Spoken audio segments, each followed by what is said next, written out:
හරි. මුදල් ප්‍රමාණවාදය කියන එකේදී වචනාර්ථයෙන්ම ගන්න මුදල් ප්‍රමාණ කියන්නේ සම්පූර්ණයෙන්ම මුදල් සැපයුම කියන එක ගැන මේ කියන්නේ.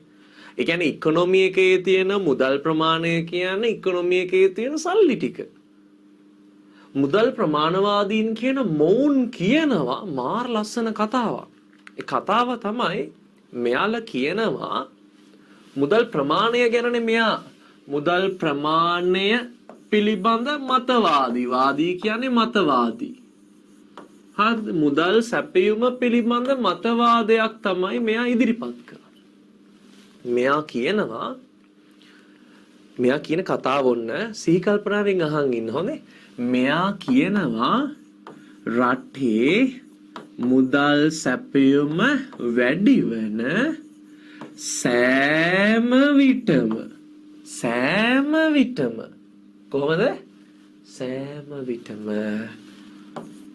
ඉල්ලුමෙන් ඇදුණු උද්දමනය ඇතිවේ. හරි ෂෝක්. මෙයා කියනවා මුදල් සැපයුම වැඩි වන හැම වෙලේම සෑම විටම ඉල්ලුමෙන් ඇදුණු උද්දමනය ඇති වෙනවා. මෙහෙම දෙයක් තියෙනවා. මම දන්නේ නෑ ඔයා මේකට එකඟ වෙනවද නැද්ද කියන එක. මම මේකට 100% එකඟයි. හැබැයි එක කොන්දේසියක් උඩ. මම මේ මුදල් ප්‍රමාණවාදීන් කියන මේ මතයට 100% කැමති සහ එකඟයි.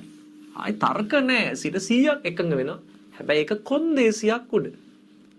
මම එකඟ වෙනවා. කොන්දේසියක් උඩ. ඔයාටත් හිතෙනවද බලන්නේ කොන්දේසිය? හිතින් කියන්න කමන්නේ පන්තිදී නම් ඔක් කටින් අහනවනේ. මොකක්ද කොන්දේසිය? මෙයාලා කියන දෙයට මං එකඟයි. හැබැයි මෙයාලා කියන මේ සෑම විටම කියන එකට මං එකඟ නෑ. මෙයාලා කියන්නේ මුදල් සැපයීම වැඩි වෙන හැම වෙලේම ඉල්ලුමෙන් ඇදුණු උද්දමන ඇති වෙනවා කියලා. නමුත් මම කියන්නේ ඇත්ත කතාව හරිය ඇත්තම කතාව තමයි මුදල් සැපයීම වැඩිවීම උද්දමනකාරී. හැබැයි හැම වෙලේම වෙන්නේ නෑ දරුවෝ. හැම වෙලේම වෙන්නේ නෑ. නිකමට හිතන්න දැන් ඉකොනොමි එකේ මුදල් සැපයීම වැඩි වෙනකොට මේත් එක්කම මිනිසුන්ගේ මුදල් ඉල්ලුම වැඩි වුණා කියලා. මුදල් ඉල්ලුම කියන්නේ සල්ලි ළඟ තියා ගැනීම මතකයිනේ. සල්ලි ළඟ තියා ගැනීම වැඩි වුණා කියලා. මනි සප්ලයි එක වැඩි වෙනකොට මිනිස්සු සල්ලි ළඟ තියා ගන්නවා. ළඟ තියා ගන්නව කියන්නේ වියදම් වෙනවද? වියදම් වෙන්නේ නැහැ කියන්නේ ඉල්ලුම වැඩි වෙනවද? එහෙනම් ඉල්ලුමෙන් ඇදුණු උද්දමන ඇති වෙන්නේ. එහෙනම් ඉල්ලුමෙන් ඇදුණු උද්දමන වෙන්නේ නැහැ. වෙන්නේ නැහැ. හරි. ඊළඟ තමයි හරි ඔන්න මනි සප්ලයි එක වැඩි වෙලා ඔන්න මනි සප්ලයි එක වැඩි වෙනවා. හරි. මනි සප්ලයි එක වැඩි වෙලා ඉල්ලුමත් වැඩි වෙනවා.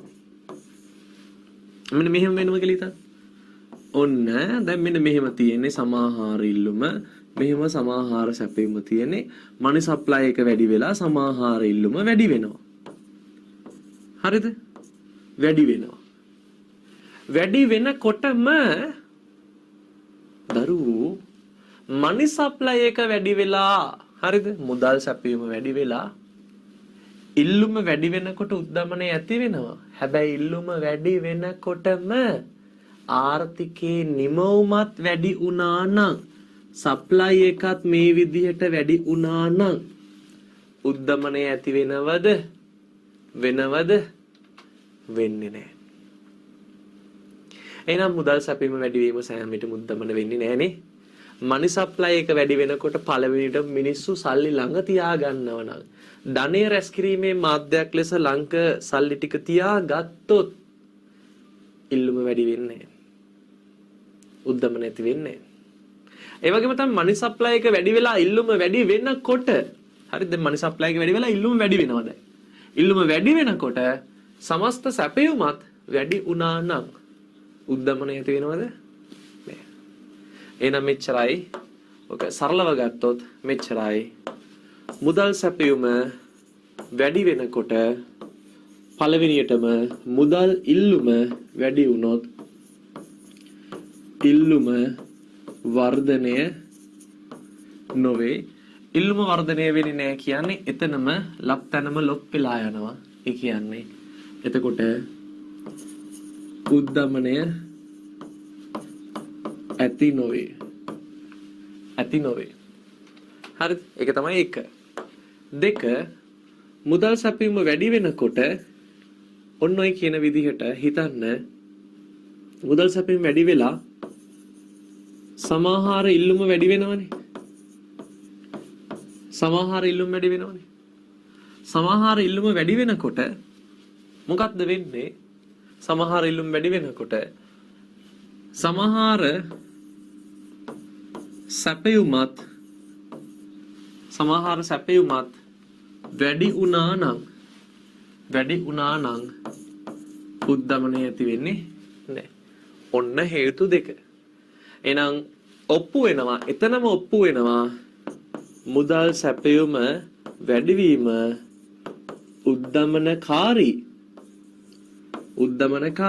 එහෙත් සෑම විටම